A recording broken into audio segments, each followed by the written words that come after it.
Hi friends, it's Marie here from Nicole Designs, and I am sharing some new stamps from Tonic Studios.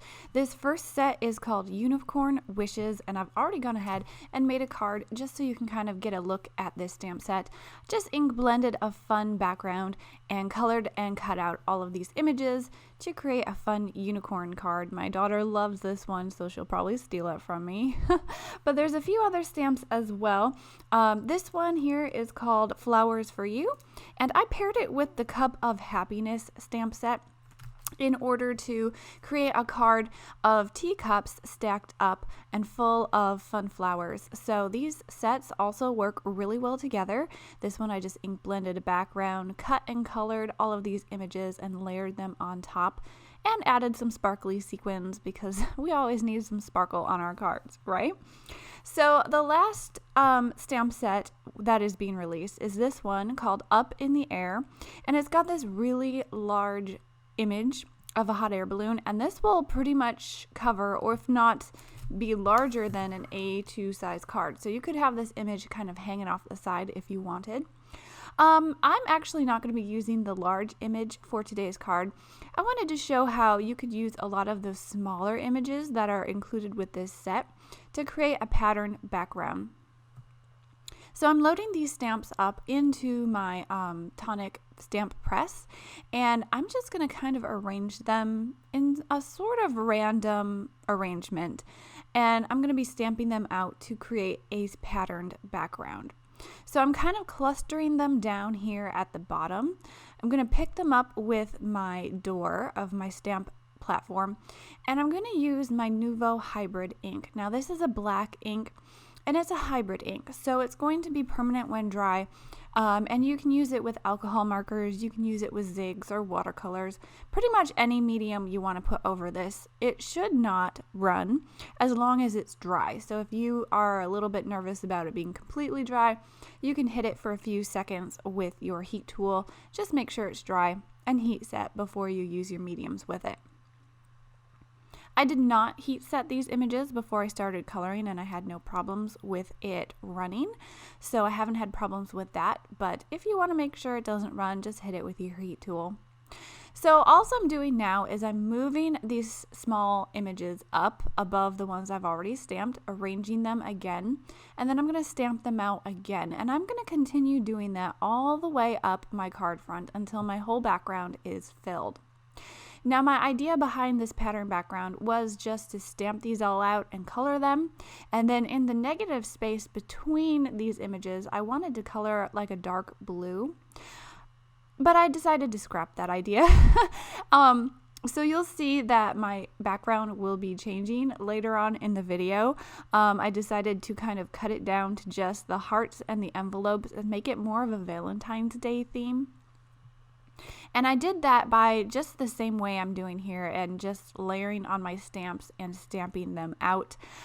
So the concept behind the pattern background is the same, but I did kind of change up the images.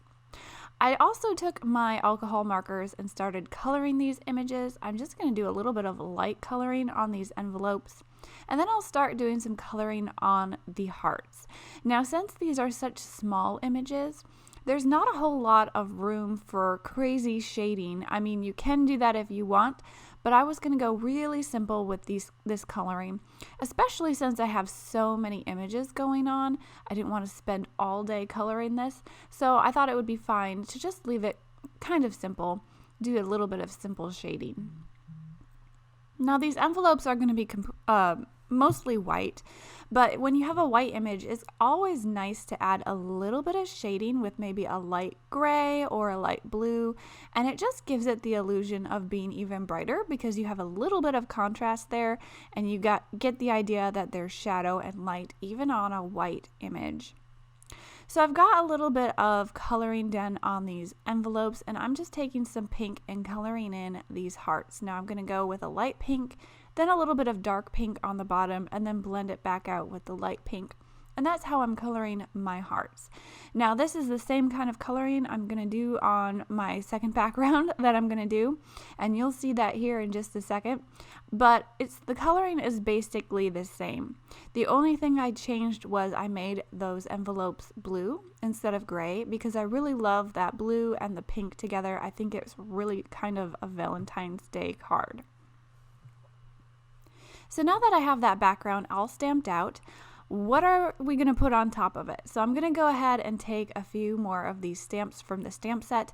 I'm going to stamp out some clouds and a few birds.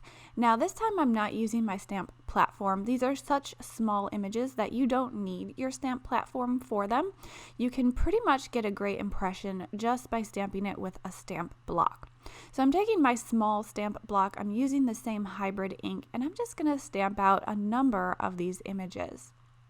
Now I'm stamping out a number of these clouds, and I'm going to stamp out a lot of birds as well.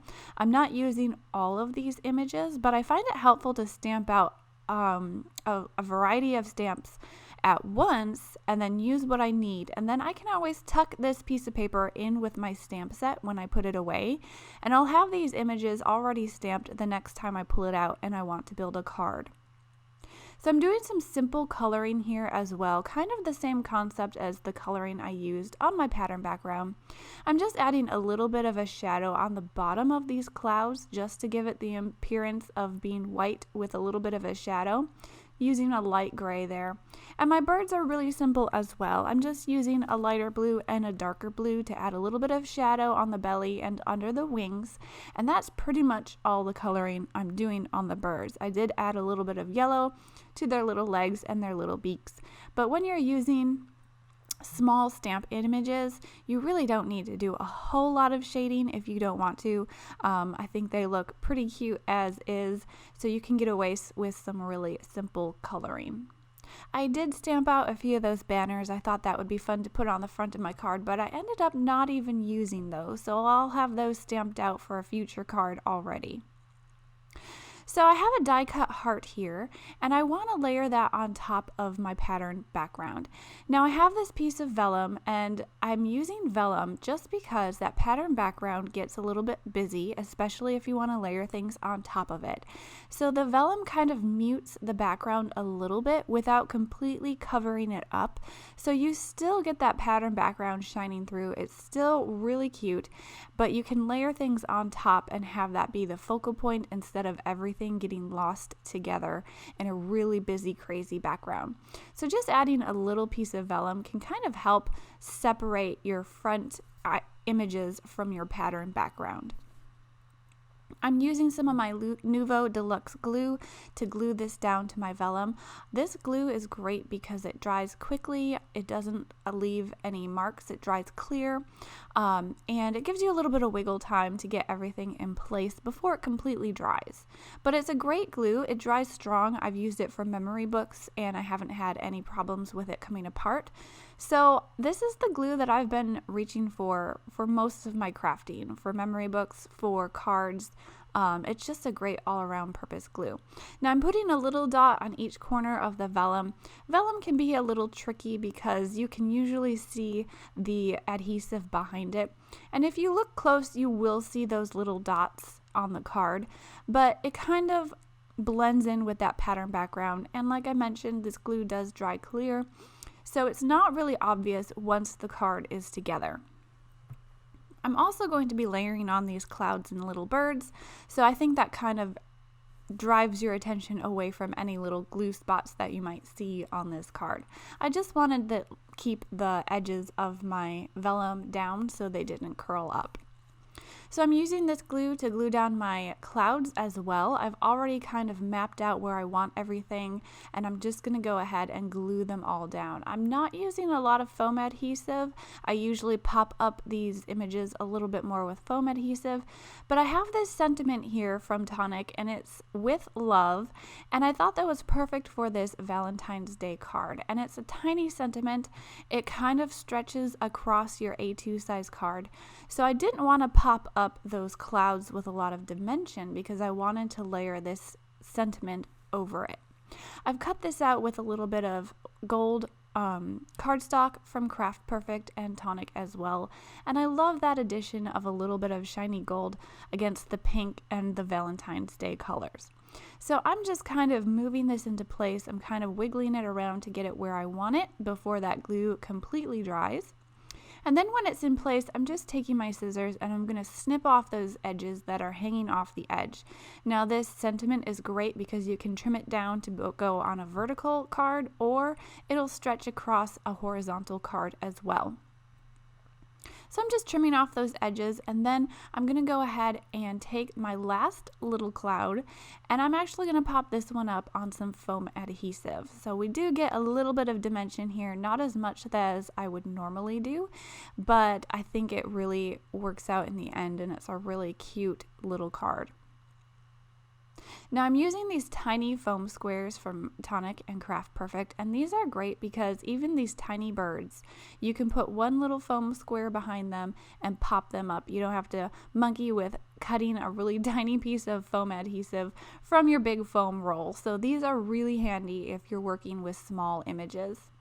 I'm just popping up one little bird on that top cloud, and now this one's going to go down here on the bottom, kind of looking at each other with that sentiment in between, and I think they're really cute on the front. Their blue feathers kind of pop against the pink, and I think it just turned out to be a really cute card, even just using these small stamps from this stamp set. I'm going to add a few red die cut hearts here, and that's pretty much going to finish the card. I am going to mount this on a card base, and then I'll go ahead and brush these little hearts with a little bit of the Midas Touch Shimmer pens from Tonic, and that's going to finish the card. So I hope you love these stamps. I'm glad you stuck around because I do have a giveaway going. I'm going to be giving away one of these stamp sets from this release to a lucky viewer. I'm also adding in some of the new shimmer pens that were released at Creativation this past January. So if you want to get your hands on that prize, go ahead and leave me a comment down below telling me which of these new stamp sets you like most. And in a week, I will choose a winner. So on February 18th, I will choose a winner. I will announce the winner across my social media. So make sure you are following, make sure you're watching on the 18th for that announcement, and I will send out those prizes to one lucky viewer. So thanks so much for stopping by. I hope you love these new stamps from Tonic, and thanks for watching. Just make sure you subscribe, comment, like, do all the things, and I'll catch you guys next time. Bye!